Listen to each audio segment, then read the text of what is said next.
समस्त प्रभु प्रेमी भक्तों को जय सिया राम। श्री हनुमान जी महाराज की अहेत की कृपा से आज हनुमत चरित्र पर चर्चा करेंगे। हनुमान जी कलयुग के प्रत्यक्ष देवता हैं। जो भी भक्त हनुमान जी की उपासना, पूजा, पाठ, दर्शन, परिक्रमा करते हैं, उनकी मनोरथ पूर्ण हो जाती है। हनुमान जी को खुश करने का सबसे सरल उपाय है राम नाम सुनाना और रामायण सुनाना। और जो भक्त इनकी शरण में आ जाते हैं, उनके जीवन की सारी विपत्तियां, संकट, रोग, व्याधि, टोना टोटके सारे दूर हो जाते हैं। कलयुग के प्रत्यक्ष देवता भक्तों की मनोरथ पूर्ण करने में हमेशा तत्पर और राम काज करने में आतुर ऐसे परम आराध्य श्री हनुमान जी महाराज का चमत्कार प्रभाव सारे अलौकिक हैं, किन्हीं भक्तों से छिपा नहीं है। जो भी भक्त इनकी पूजा करते हैं, उनके जीवन में प्रत्यक्ष अनुभव है कि हनुमान जी हमारे पुरुषार्थ को जगाकर, प्रार्थना भाव को जगाकर हमारी जो भी लौकिक कामनाएं हैं और पारलौकिक कामनाएं हैं, सबकी सिद्धि करते हैं। हर क्षण हर पल जैसे पवन देवता हैं और हम आप श्वास हमेशा लेते रहते हैं, तो पवन हमारे साथ हमेशा रहते हैं। ऐसे ही श्री हनुमान जी महाराज पवन पुत्र हैं। वह हम आप सबके साथ हमेशा रहते हैं, देवता रूप में, दिव्य रूप में।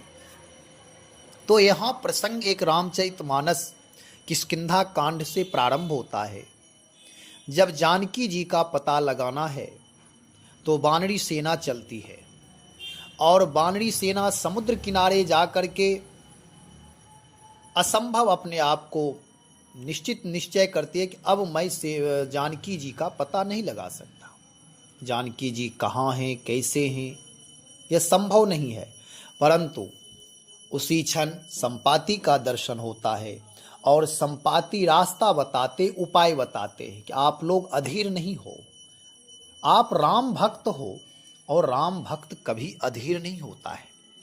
शिक्षा यह है कि हम आप भी भगवान की भक्ति करते हैं, परंतु जीवन में थोड़ी सी भी विषम परिस्थितियां आती है, थोड़ी सी बाधाएं आती है, तो अधीर हो जाते हैं, असहाय हो जाते हैं।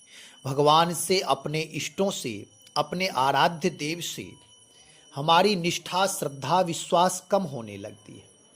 लेकिन उस विषम परिस्थिति में धैर्य धारण करके अपने उपास्य देव का स्मरण करना चाहिए और सारी बाधाएं दूर हो जाएंगी। संपाति ने समझाया कि आप लोग राम भक्त हो और राम भक्त कभी कायरता करे, यह शोभनीय नहीं है, अशोभनीय है, निंदनीय है। राम भक्त कभी हार स्वीकार नहीं करता, वह तो परम पुरुषार्थी होता है। और दूसरी बात यह है कि परम पुरुषार्थी ही भगवान की भक्ति करते हैं। भगवान की सेवा करना इतना सहज नहीं है कि सब कोई कर ले। तो इसलिए आप लोग अधीर नहीं हो। आप मुझे देखो, संपाति कह रहे हैं, आप मुझे देखो। भगवान के भक्तों के प्रभाव से, भगवान नाम के प्रभाव से आज मेरे पंख आ गए, नहीं तो मोहि बिलो की धरहु मन धीरा, राम कृपा कस भयों शरीरा। मेरे पंख जले हुए थे, लेकिन मुझे आप देखो और धैर्य धारण करो कि भगवान की कृपा से मेरा शरीर दिव्य हो गया, मेरे दिव्य पंख पुनः जम गए और मेरी समर्थता भगवान की कृपा से है कि मैं यहीं से मैं देखा हूँ, तुम नाही गीधहि दृष्टि अपार। मेरी दृष्टि अपार है। मैं यहीं से समुद्र के उस पार जहाँ जानकी जी बैठी हैं, यहीं से मैं देख रहा हूँ। सीता बैठी सोच रत अहई, वह चिंतित हैं, चिंता की मुद्रा में बैठी हैं, परंतु वह भगवान का स्मरण कर रही हैं। इस प्रकार संपाति ने राम भक्ति रूपी सेना को समझाया। तब राम भक्तों को यानी वानरी सेना को बोध हुआ कि राम काज करने में प्रभु की समर्थता के माध्यम से ही हम आप सब राम काज करते हैं, प्रभु की कृपा से अवश्य राम कार्य होगा। उसके बाद आपसी चर्चा प्रारंभ हुई और जब समुद्र पार करने की बात आई कि समुद्र पार करना है, तभी आप जानकी जी का पता लगा सकते हैं, जानकी जी तक पहुंच सकते हैं। ऐसे ही हमारे आपके जीवन में भी भगवान की भक्ति प्राप्त करने के लिए बहुत सारी बाधाओं को दूर करना पड़ता है, बहुत सारी बाधाओं को पार करना पड़ता है, बहुत सारी बुरी आदतों को, बुरे संस्कार को, दूषित विचारों को, दूषित व्यवहारों को और कुसंगों का परित्याग करना पड़ता है। तभी हम आप भगवान की भक्ति कर सकते हैं। आज यहाँ समुद्र पार करना है। यह विराट समुद्र है, असंभव समुद्र है। इसे पार करना सबके बस की बात नहीं है, कोई विरले ही कर सकते हैं। कहने के लिए तो बहुत सारे हैं और सेनाएं भी बहुत हैं, लेकिन पार होना सबके बस की बात नहीं है। जामवंत जी प्रस्ताव लाते हैं कि समुद्र पार कौन करोगे। अंगद जी नायक हैं, सेना नायक वह हैं। वह कहते हैं मैं जा सकता हूँ लेकिन मैं आ नहीं सकता। जी संशय कछु फिरती बारा, फिरती बार वापसी में मुझे ऐसा संशय मन में हो रहा है कि मैं आ नहीं सकता। और जिस कार्य में संशय हो जाए तो वह कार्य नहीं करना चाहिए। कोई भी कार्य उत्साह पूर्वक करें तो बाधाएं भी दूर हो जाती हैं। और यदि संशय बुद्धि से करते हैं कि होगा कि नहीं होगा और नेगेटिव विचार में रहते हैं कि शायद लगता है कि नहीं होगा क्योंकि मेरा भाग्य कमज़ोर है, मेरा पुरुषार्थ कमज़ोर है, आदि आदि नाना प्रकार की जो मन में संशय उत्पन्न हो जाती, तो संशय हमारे जीवन की बाधाएं, हमारे गति को रोक देती हैं। हमारी समर्थता पर वह एक कालिमा है, पौरुष शक्ति को कमज़ोर कर देती है। इसलिए व्यक्ति आगे नहीं बढ़ पाता है। तो संशय का परित्याग कर आगे बढ़ना है, शिक्षा यही है। तो यहाँ कह रहे हैं अंगद जी मैं जा सकता हूँ लेकिन मुझे संशय है। जामवंत जी वयोवृद्ध हैं। जामवंत जी कहते हैं कि हे अंगद जी आप सब लायक हैं, आप जा भी सकते हैं और आ भी सकते हैं, क्योंकि सेना में ये समर्थता होती है कि जो लक्ष्य बना लेता है उस लक्ष्य का भेदन अवश्य करता है। आप वानरी सेना हैं, रामा दल की सेना है और राम काज करने में आपकी रुचि है, तब तो आप जाने के लिए तैयार हुए हैं। केवल आपके मन में यह लगता है कि मैं आ नहीं सकता, लेकिन आप आ भी सकते हैं, इसमें कोई संशय ना करें आप। लेकिन मजबूरी यह है कि आप सबके नायक हैं, नेतृत्व करने वाले आप हैं, आप सबके आगे चल रहे हैं, आपके पीछे चलने वाले हम लोग हैं, आप सेनापति हैं, आपके नेतृत्व में ही ये सारी सेना संरक्षित है, व्यवस्थित है। यदि आप चले जाएंगे तो सेना अधीर हो जाएगी और नायक का जाना उत्तम नहीं है। किसी इतने सेनाओं में कला कौशल से युक्त परम बुद्धिमान को ही भेजा जाना उचित है। इसलिए आप अपने मन में संशय नहीं लाइए। आप अपनी समर्थता को जानते हैं, आपकी ये विनम्रता है कि आप कह रहे हैं कि मैं नहीं आ सकता, लेकिन आप जा भी सकते, आ भी सकते हैं। राम भक्तों के जीवन में कोई ऐसा कार्य नहीं है जो नहीं कर सकता है।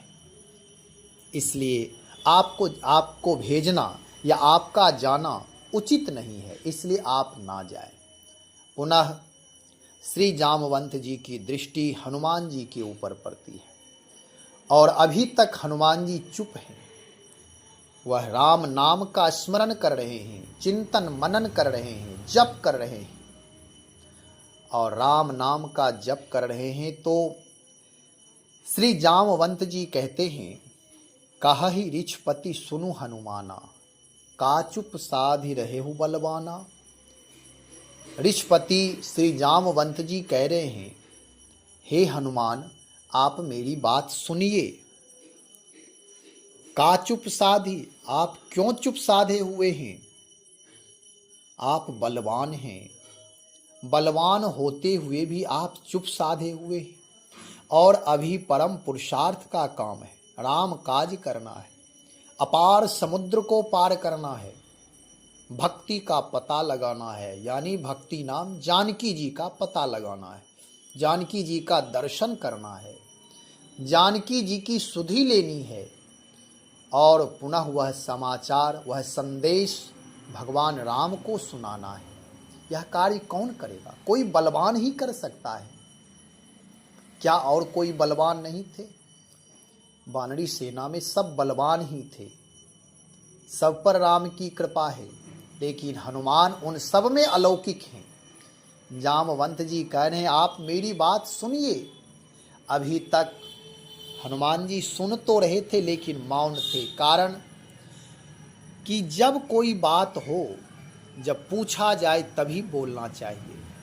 अपने बाहुबल का प्रदर्शन करना अहंकार का प्रतीक है, और भक्त अपने आप को अहंकारी सिद्ध करना नहीं चाहता। वह अपने आप को छिपाता है, वह करुणा से पूर्ण रहता है। वह जानता है कि भगवान की इच्छा जब होगी, समय पर, अवसर पर भगवान सेवा ले लेंगे, इसलिए चुप हैं।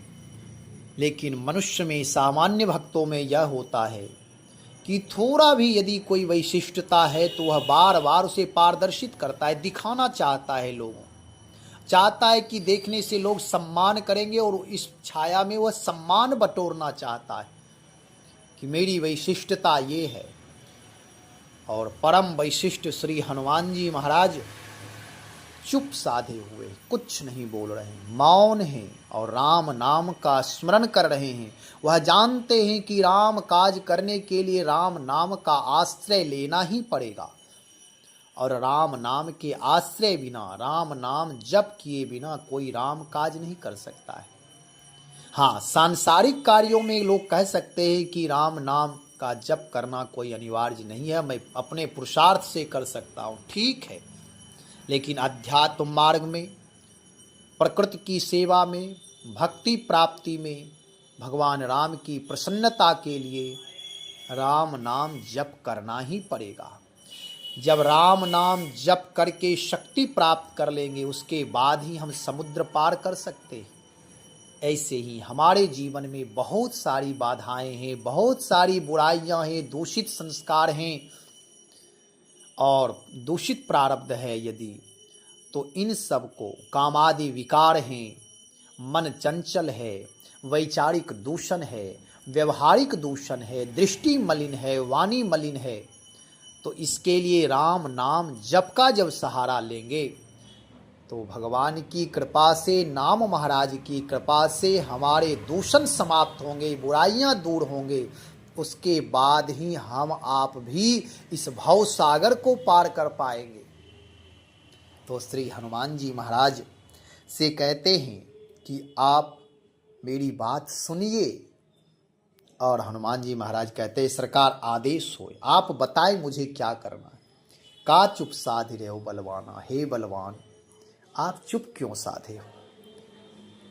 तब हनुमान जी की दृष्टि थोड़ी खुलती है और जामवंत जी कहते हैं, पवन तनय बल पवन समाना, बुद्धि विवेक विज्ञान निधाना। आप पवन पुत्र हैं, आपको पता है, आप पवन के समान हैं। जैसे अन्य सामान्य सारे देवताओं में पवन देव बलवान हैं, बलिष्ठ हैं, और सबकी आत्मा है, सबके श्वास हैं, सबके प्राण हैं। ऐसे आप भी सारी वानरी सेनाओं में बलवान हैं। भले ही आप सेना नायक नहीं है, ये आपकी विनम्रता है, जैसे पवन सबके प्राण हैं, ऐसे आप हमारी सारी वानरी सेनाओं के प्राण हैं। जैसे पवन देवताओं में बलवान, जब कभी कभी महाप्रलय करना होता है तो वही पवन देव ही अपनी समर्थता प्रकट करते हैं और परमात्मा के आदेश से बड़े बड़े पहाड़ों को भी हिला डालते हैं, असंभव कार्य को कर डालते हैं। ऐसे ही यह कार्य असंभव है, सब कोई समुद्र पार नहीं कर सकता, सब कोई जानकी जी का पता नहीं लगा सकता। इसलिए आप पवन तनय हैं और आपका बल अपने पिता के समान ही है, आप पवन समाना है। आप सबके प्राण हैं और आपके बल से ही, आपकी कृपा से ही हम सारी वानरी सेना भी सुरक्षित, संरक्षित, व्यवस्थित रह सकते हैं, नहीं तो और कोई उपाय नहीं है। आप यदि यह कार्य नहीं करेंगे तो सबके प्राण ही चले जाएंगे। इतना ही नहीं, आप बुद्धि, विवेक, विज्ञान के निधान नाम भंडार हैं। आपकी समर्थता अलौकिक है, आप बुद्धिमताम वरिष्ठम हैं, बौद्धिक स्तर बहुत ऊंचा है आपका। बुद्धिमान परम बुद्धिमान है, परम बुद्धिमान ही राम भक्ति कर सकते हैं, राष्ट्र भक्ति कर सकते हैं, धर्म पालन कर सकते हैं, सदाचार पर चल सकते हैं, अलौकिक कार्य कर सकते हैं, समुद्र पार कर सकते हैं। नहीं तो कुसंग का प्रभाव लग जाता है, वह निशाचर की नगरी है, वहाँ जाना है, वहाँ दुराचारी व्यभिचारी रहते हैं। इसलिए आप बुद्धिमताम वरिष्ठम हैं और विवेकी हैं, ज्ञानी हैं, परम विज्ञानी हैं आप ज्ञान के अहंकार से कभी उन्मत्त नहीं होते, मतवाले नहीं होते। आपकी ज्ञान विनम्रता की शोभा है। ज्ञानी होते हुए भी आप परम विज्ञानी हैं। आपको पता है कि मेरे ज्ञान का सदुपयोग कहाँ होना है। आप अपने ज्ञान को अपना ज्ञान नहीं मानते, आप जानते हैं कि यह भगवान का दिया हुआ प्रसाद है।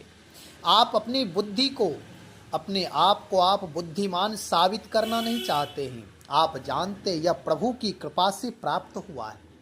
लेकिन संसार में थोड़े से बुद्धिमान, थोड़ी बुद्धि यदि आ जाती है, छल कपट आ जाता है, दूसरों को छलने के लिए आ जाता है, सो सयान जो परधन हारी। ऐसे लोग अपने आप को चतुर मानते हैं, बुद्धिमान मानते हैं। इसलिए आप परम विज्ञानी हैं।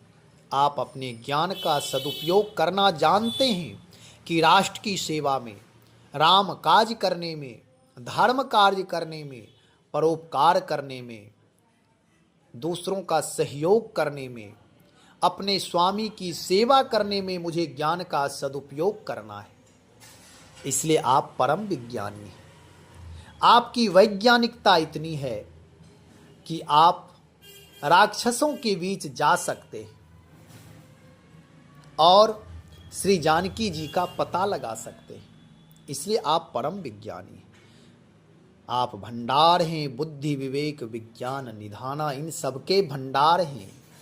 जो कोई भक्त श्री हनुमान जी महाराज से जुड़ जाते हैं, उनके जीवन में भी बल, बुद्धि, विवेक, विज्ञान आ जाते हैं।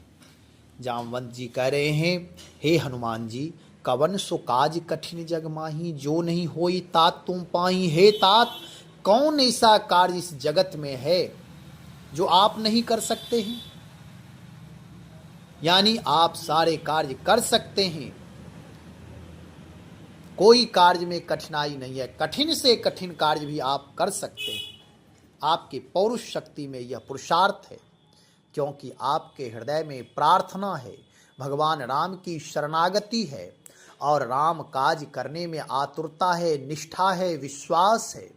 आप अपने जीवन को पूर्ण समर्पित कर दिया, और जब तक समर्पण नहीं होता तब तक शरणागति स्वीकार नहीं होती। आपके जैसे बलवान, आपके जैसे बुद्धिमान, आपके जैसे परम विज्ञानी ही राम काज कर सकते हैं। और परम विज्ञानी, परम बुद्धिमान, परम विवेकी जो होते हैं, वह भक्ति के माध्यम से विनम्रता के माध्यम से अपने जीवन में कठिन से कठिन कार्य भी सहजता में कर लेते हैं। उनके जीवन में भगवान की अहेत की कृपा होती है। तो कवन सो काज कठिन जग माही, इस जगत में कोई ऐसा कार्य नहीं है जो आप नहीं कर सकते। हे तात, आप मेरी बात सुनिए, मेरी बात को ध्यान में लीजिए और अपने पुरुषार्थ को, अपनी पौरुष शक्ति को आप विनम्रता पूर्वक जगाइए। नहीं तो हम आप संसार में रह करके अपने पौरुष शक्ति को जगाते हैं, लेकिन उसके साथ साथ अहंकार भी जगता है, विकार भी जगते हैं, दंभ भी जमता है। ऐसा लगता है कि मैं बहुत बड़ा हूँ, मैं बुद्धिमान हूँ। यह दंभ, अपने आप को दिखाना, जितना नहीं उससे अधिक दिखाना, दिखावा करना, ये सारे बीज साथ साथ अंकुरित होते हैं। इसलिए हनुमान जी महाराज में ऐसा पुरुषार्थ है कि इनके पुरुषार्थ तो जगते हैं, लेकिन विनम्रता के बीज से अंकुरित होते हैं ये परम पुरुषार्थ। तो हे हनुमान जी, राम काज लगी तब अवतारा, आपका अवतार, आपका अवतरण, आपका इस पृथ्वी पर आना राम काज के लिए है, उत्तम कार्य के लिए है, धर्म कार्य के लिए है, राष्ट्र सेवा के लिए है। राम काज लगी तब अवतारा। आप सेवा और सुमरन के मध्य में जीते हैं। श्री हनुमान जी सुमिरन कर रहे हैं, राम नाम का स्मरण करते हैं।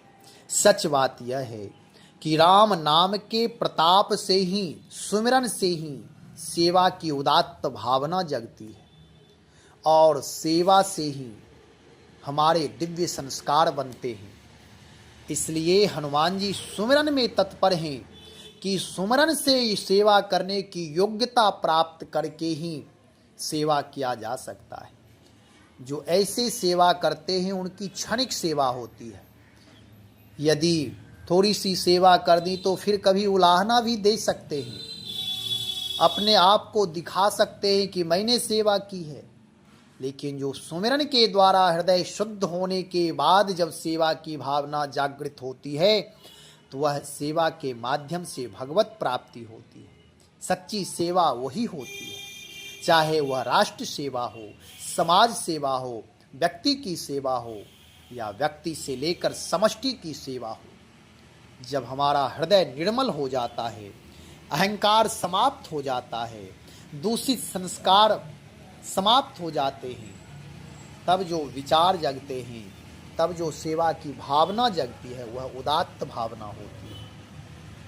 इसलिए राम काज लगी तब अवतारा, राम काज के लिए आपका अवतार हुआ है। ऐसा सुनते ही श्री हनुमान जी महाराज सुनते ही भयों पर्वताकारा। जब अवसर मिले तो राम काज करना चाहिए, सेवा करनी चाहिए, चूकना नहीं चाहिए उस समय। यदि हम चूक जाते हैं तो सेवा नहीं बन पाएगा। कोशिश करना चाहिए, शुभ अवसर मिले उसी क्षण कार्य कर ले, शुभ की प्रतीक्षा नहीं करना चाहिए। जब अवसर मिले भगवान की हेत की कृपा समझकर सेवा में लग जाना चाहिए। हनुमान जी अपना विराट स्वरूप धारण किए, अपने स्वरूप को उन्होंने पहचाना और गर्जना किए कि हे प्रभु जामवंत जी, आप मुझे आदेश करें, मुझे क्या करना है। आप कहें तो मैं रावण सहित पूरे लंका को यहाँ ला सकता हूँ। मेरी पौरुष शक्ति राम प्रताप से, राम नाम के प्रभाव से यह है। जामवंत जी कहते हैं, हे भाई हनुमान, केवल आप इतना करें कि जानकी जी का पता लगा करके आप आ जाए और प्रभु को वह संदेश सुना देना है। तब प्रभु श्री राम जाएंगे और जानकी जी का पता जब आप संदेश वहाँ जा करके रावण आदि राक्षसों का वध करके, दुराचारियों को मार करके, भक्तों को हृदय से अपना करके, तब वह जानकी जी को लाएंगे, सीता जी को लाएंगे। इससे प्रभु का यश होगा और प्रभु का यश जो भक्त गाएंगे, सुनेंगे, कहेंगे, उनके जीवन में भी भक्ति का अभ्युदय होगा, सेवा के लिए वह भी प्रेरित होंगे। इस तरह से श्री हनुमान जी का यह पावन प्रसंग मैंने आपको सुनाया। श्री राम जय राम जय जय राम, श्री राम जय जय राम।